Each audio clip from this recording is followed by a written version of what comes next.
Eu estou me sentindo mais bonito, viu? Ganhei a camisa aqui do senhor Gabriel Libino, essa nova camisa do esporte.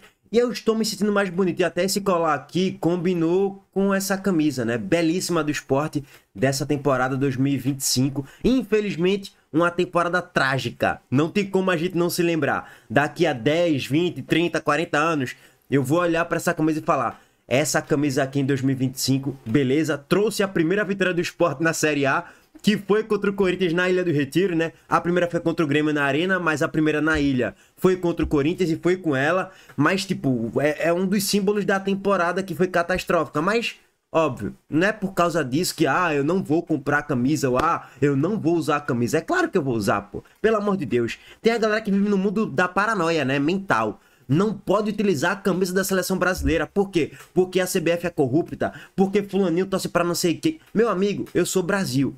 Eu vou comprar a camisa da seleção brasileira quando der para utilizar, porque eu sou Brasil, eu sou esporte, aí eu vou deixar de comprar a camisa do esporte, porque veja só, lembra o ano de 2025, o ano catastrófico da péssima gestão de Yuri Romão, que tá deixando terra arrasada. É bom deixar bem claro, fiz um vídeo anterior a esse aí que a gente traz o contexto do esporte geral, de recuperação judicial, de salários atrasados, da saída de Daniel, e também o esporte já está devendo a Duqueiroz. Mas esse é um papo que a gente já alongou no vídeo de ontem à noite. Então assim, velho, não é por conta disso que eu vou deixar de utilizar a camisa do esporte. Pelo amor de Deus, né? Tá de brincadeira com a minha cara, meu irmão. Se a camisa é bonita e eu gostei, eu vou usar. Independente do dia, do horário, do turno, do retorno, dane-se.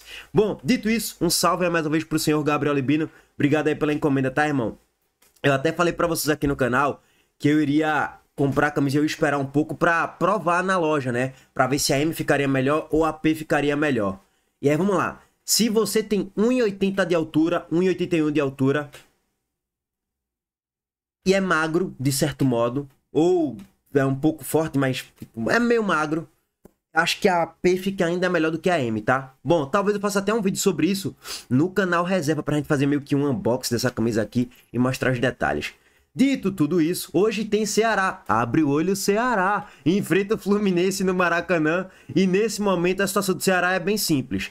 Ele tem um jogo a menos em relação ao próprio Vitória, que eu vou trazer aqui em tela para vocês a tabela de classificação. O Vitória tem 31 pontos, o Ceará tem 35. Acho que o foco do Ceará não é pensar muito no Santos, não, nesse exato momento.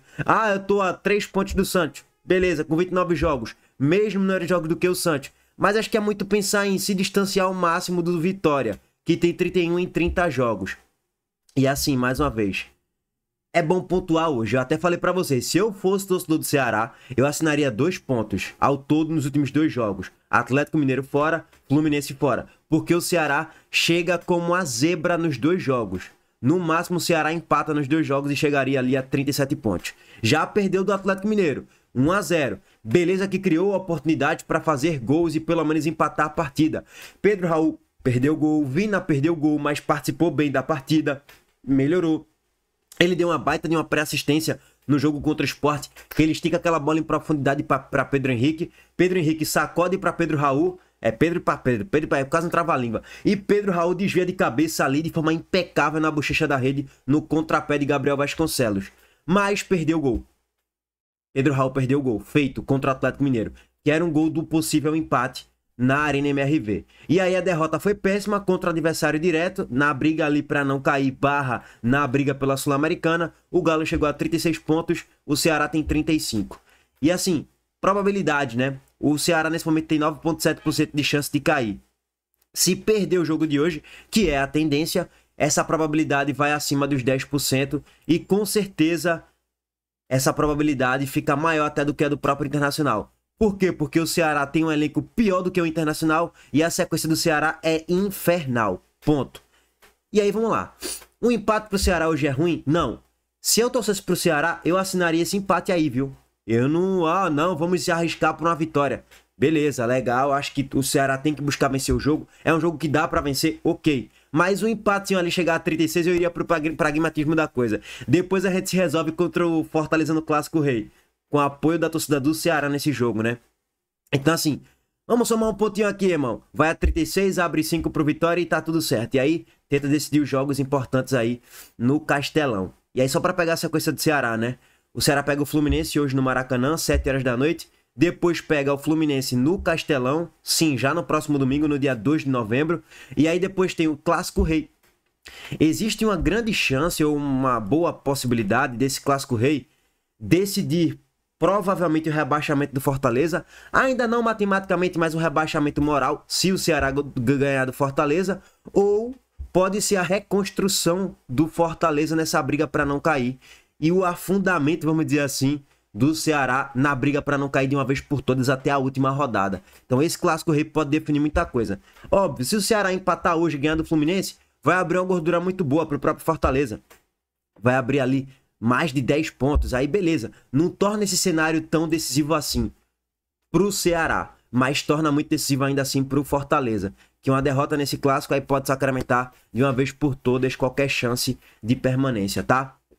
E é o que o torcedor do Ceará mais quer, né? Terminar o ano na Série A e rebaixar o Fortaleza. E que tem essa possibilidade também de acontecer no próximo dia 6 de novembro. Eu não perca esse jogo por nada, irmão. Bom, depois o Ceará pega o Corinthians fora.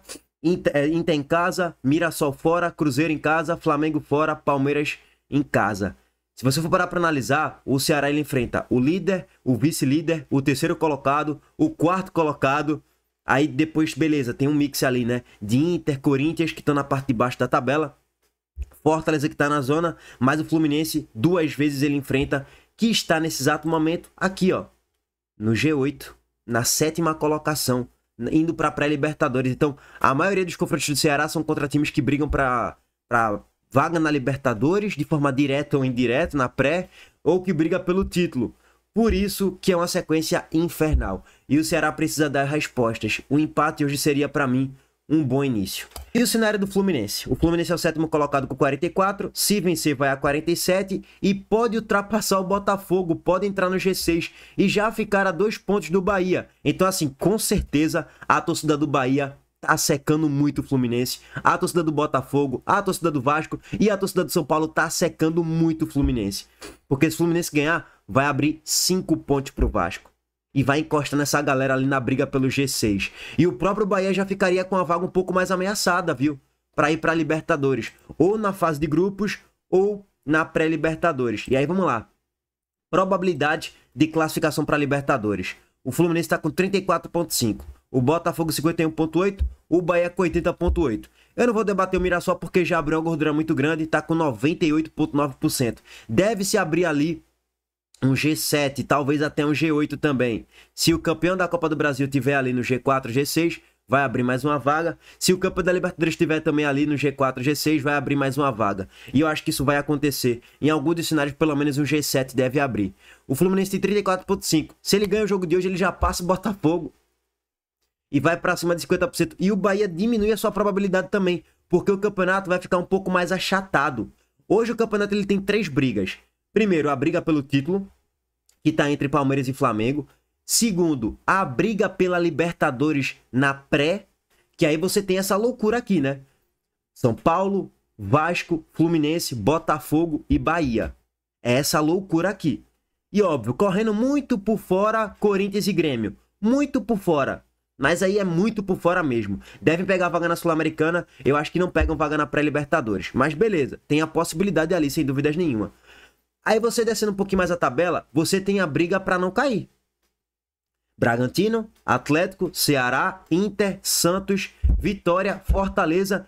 E quem quer ainda apontar o Juventude na briga para não cair, fiquem à vontade. Para mim já caiu também há um tempo. Enfim, para mim Fortaleza vai cair também, mas beleza, chegou a 27, tá a 5 pontos no 16º, restando 9 jogos, ainda é possível. Então são 3 brigas aí no Campeonato Brasileiro nesse exato momento. E aí, todo mundo vai secar o Fluminense. Na parte de cima da tabela. Na parte de baixo, todo mundo vai secar o Ceará.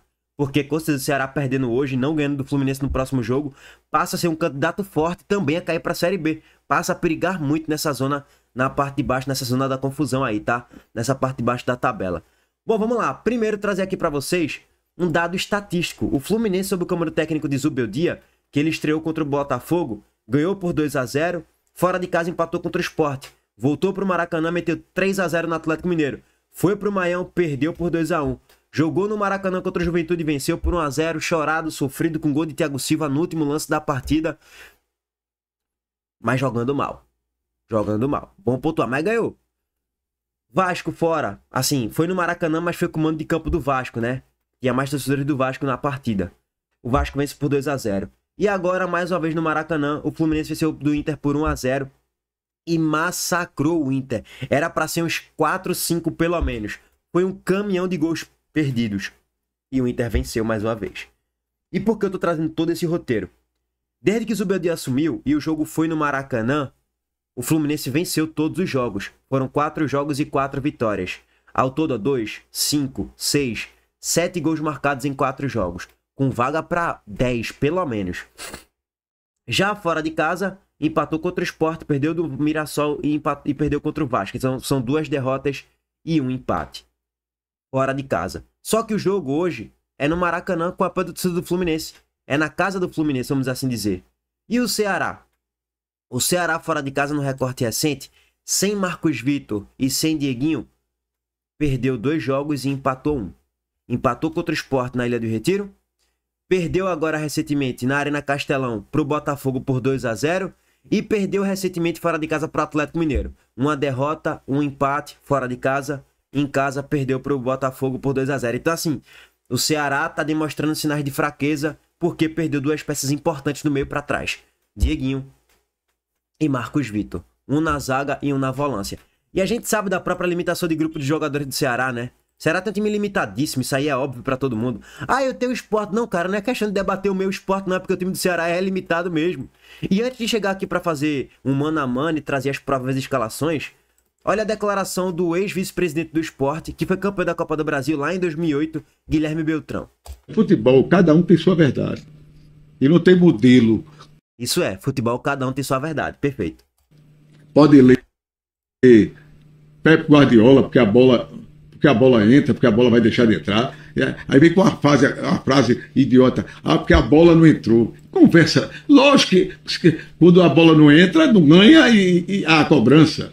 Isso é a frase mais babaca que eu já vi no futebol. Tá cobrando porque a bola não entrou. Tá cobrando não, rapaz. Tá cobrando porque o clube tem 17 pontos em 29 rodadas. Exato, perfeito. Assim, um dirigente ficar falando numa coletiva pós-jogo, numa nota oficial, dar entrevista à imprensa que a gente tá nessa situação porque a bola não tá entrando. É um absurdo, pô. É um absurdo. Não é que a bola não tá entrando não, irmão. É que a montagem de grupo de jogadores do Sport foi ruim. Os treinadores que aqui passaram fizeram trabalhos horrorosos. Pepa, o inominável. Daniel Paulista melhorou um pouco, mas ainda assim insuficiente.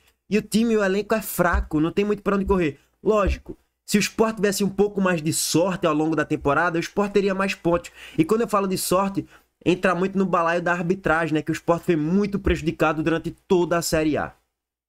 Então o Sport poderia ter agora 25, 26 pontos, mas estaria na lanterna muito provavelmente. E estaria ali, né? Um morto-vivo no campeonato. Ainda estaria, pelo menos, competindo um pouco mais. Mas provavelmente seria rebaixado também, porque a montagem de grupo foi ruim. Concordo com o Guilherme Beltrão aí nesse corte. Tá certo? Tá cobrando porque o Ceará manteve um time de Série B. Tá certo? E tá com 35 pontos, que era o que o Sport deveria procurar, porque você... O Mirassol. Não, Mirassol eu não vou falar, porque aí é um ponto fora da curva. É uma exceção que eu não... Se alguém daqui trouxesse um jogador do Mirassol, apanhava. Tá certo? Então eu vou ficar calado. Olha, é mesmo. Essa é que é a realidade. O Mirassol é um ponto fora da curva. Não é referência pro Sport, não é referência pro Ceará, não é referência, sei lá, pro Juventude, Fortaleza. É um ponto fora da curva, não tem muito pra onde correr. Acontece, isso é um cisne negro, como se diz no mercado financeiro. É um ponto fora da curva, ponto. Sobre o Ceará ser um time de Série B, é uma realidade também. Você olha pra esses jogadores aqui do Ceará, quantos desses jogadores tu fala assim, porra, antes de começar a temporada? Esses aqui são excelentes jogadores para uma Série A. São jogadores que têm gabarito, têm nível para jogar ali num time de G10 de Série A. Não, é um time de operários, como já foi viralizado, né? Que são esforçados, que guerriam muito, que são muito bem treinados por Léo Condé, muito disciplinados taticamente e que conseguem pontuar, conseguem achar os seus gols e aí tecnicamente tem suas qualidades, com Pedro Raul. Vina tem sua qualidade técnica também. William Machado faz uma ótima Série A, mas tipo assim, onde é que eu quero chegar? William Machado veio do Operário da Série B. Marlon caiu com o Cuiabá pra Série B. Fabiano Souza do futebol português, esquecido. Bruno Ferreira tava no Ceará, na Série B. Matheus Bahia tava na Série B com o Ceará. Richardo tava na Série B. Zanocelo tava lá no Arouca, futebol português. Pelo amor de Deus. Vina tava escanteado no futebol da segunda divisão da Arábia Saudita, se eu não me engano. Fernandinho, Mirassol, Série B. Pedro Raul já passou por Vasco, Corinthians, Goiás e tal, mas não vinha de um recorte bom também. Galeano tava, se eu não me engano, no Cerro Porteño. Eu não lembro agora exatamente o time. Então assim, não tem nada de extraordinário no time do Ceará, não, é a realidade. Mas é um time mais físico, é um time mais bem treinado e também com valores individuais que se destacaram muito mais do que os do Sport, óbvio, né? Bom, e aí vamos lá. Mano a mano rápido. Fábio Bruno Ferreira, não tem comparação. Fábio. Apesar de que Bruno Ferreira faz uma boa temporada, uma ótima temporada. Na zaga, seria William Machado e Thiago Silva. Na lateral direita, eu iria de Samuel Xavier. No apoio, chega muito forte. Fez gol recentemente contra o Fluminense, inclusive. Bom lateral direito. Na lateral esquerda, Renê ou Matheus Bahia. Cara, esse aí eu fico com um ponto de interrogação. Talvez eu iria de Matheus Bahia. No trio de meio campo, não tem comparação. Martinelli, Hércules e Lúcio Acosta. Por todo o contexto da temporada, pelo momento atual, Lúcio Acosta é um anãozinho. Vem agregando com participações e gols, fazendo gol, dando assistência, tem muita mobilidade. É um anão, vocês sabem, tem abaixo de 1,65, muito baixinho, mas muito veloz. Tem passe, tem chute também, é bom jogador. Vina tá começando a pegar ritmo agora ainda, então não dá pra colocar Vina vencendo nesse mano a mano. Se dito isso, pode ter lei do ex hoje, né? Vina já jogou no Fluminense, até onde eu lembro aqui de cabeça. Na ponta esquerda é Serna, na direita é Canóbio, o GE trocou aí. De centroavante, Pedro Raul. Seria mais ou menos esse o meu mano a mano. 8-3 ou 9-2 pro Fluminense é mais ou menos por aí. A disparidade técnica ela é grande, na minha opinião, mas não acho que o Ceará hoje tenha um jogo impossível de pontuar. Não, dá pra pontuar sim, dá pra empatar ou até vencer a partida se fizer um jogo muito bem organizado e muito eficiente do meio para frente. Até porque o Ceará não é um time que cria muitas oportunidades, não. Então, nas que criar, tem que chegar e guardar. Bom, teremos hoje live pós-jogo para falar um pouco mais sobre Ceará e Fluminense. E é isso. Tamo junto. Deixa o like, se inscreva no canal, ativa as notificações, todos e todos. Abraço para todos vocês. Valeu, gente.